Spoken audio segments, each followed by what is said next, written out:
के 2:44 पे आयरा का फ़ोन बजता है। जब वो अपना फ़ोन उठाती है, वो देखती है उसे अपने नंबर से ही कॉल आ रहा था।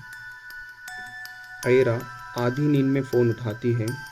लाइन पे एक औरत धीमी आवाज़ में ये कहती है, तुम यहीं मर गई थी, इसी घर में। और फिर लाइन डेड हो जाती है।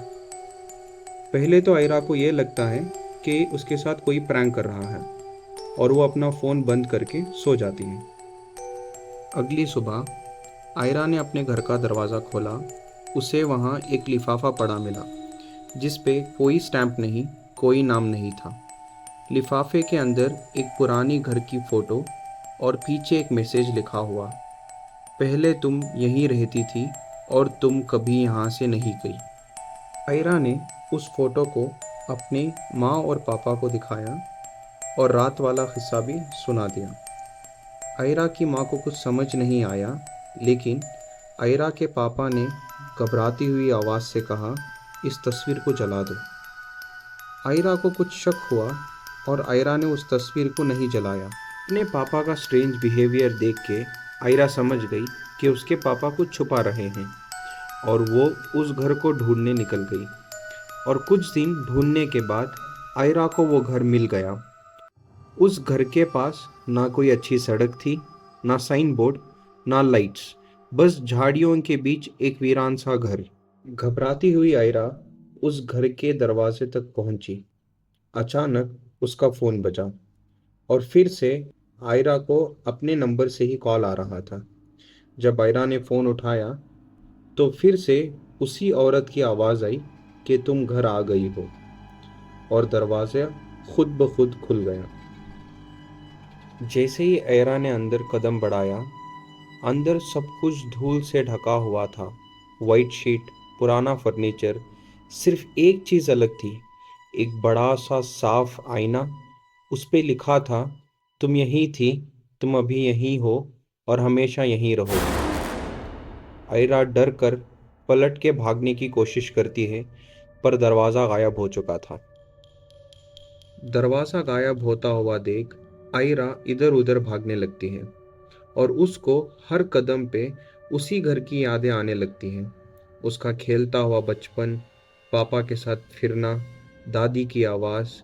लेकिन हर मोड़ पे वो मिरर के सामने ही पहुंच जाती थी।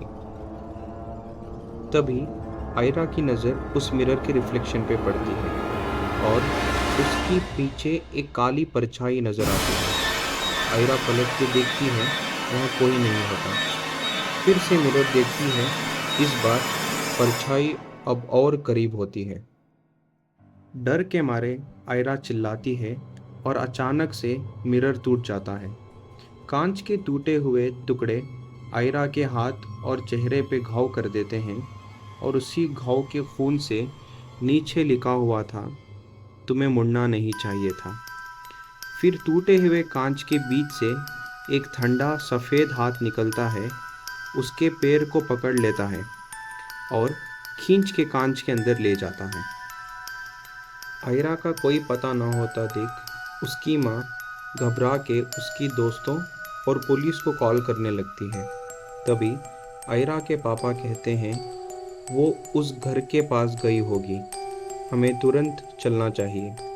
और कार की चाबी लेके घर की तरफ निकल पड़ते हैं। जब वो घर पहुंचते हैं, जो दरवाज़ा पहले गायब था वो वापस खुला मिलता है। अंदर सब कुछ वैसा ही है जैसा पहले था। और फिर मिरर से नॉक करने की आवाज़ आती है। वो मिरर के पास जाते हैं। मिरर अब पूरा बिल्कुल साफ वैसा ही खड़ा है जैसे पहले खड़ा था, और ग्लास के अंदर आयरा खड़ी है। आयरा अपने कटे हुए खून के हाथ से ग्लास पे लिखती है, माँ, पापा, भाग जाओ यहाँ से। लेकिन उसकी माँ आयरा की तरफ बढ़ने लगती है। तभी उसके पापा उसकी माँ का हाथ पकड़ लेते हैं और कहते हैं, हमें यहाँ से भाग जाना चाहिए। और दोनों घबरा के वापस बाहर निकल पड़ते हैं। वो भागकर घर छोड़ निकल आए, लेकिन पापा के कंधों पर एक भारी राज है। एक सच जो उसने सालों से छुपाया हुआ था। क्या आयरा को वापस लाया जा सकेगा या हमेशा उस कांच के पीछे फंसी रहेगी? कहानी ख़त्म पर राज जिंदा है। अगर आपको यह कहानी पसंद आई तो लाइक कर दो और कमेंट में बताना कि आपको सबसे ज़्यादा कौन सी सीन डरावनी लगी, और इस चैनल को सब्सक्राइब कर लो। मिलते हैं अगली कहानी में।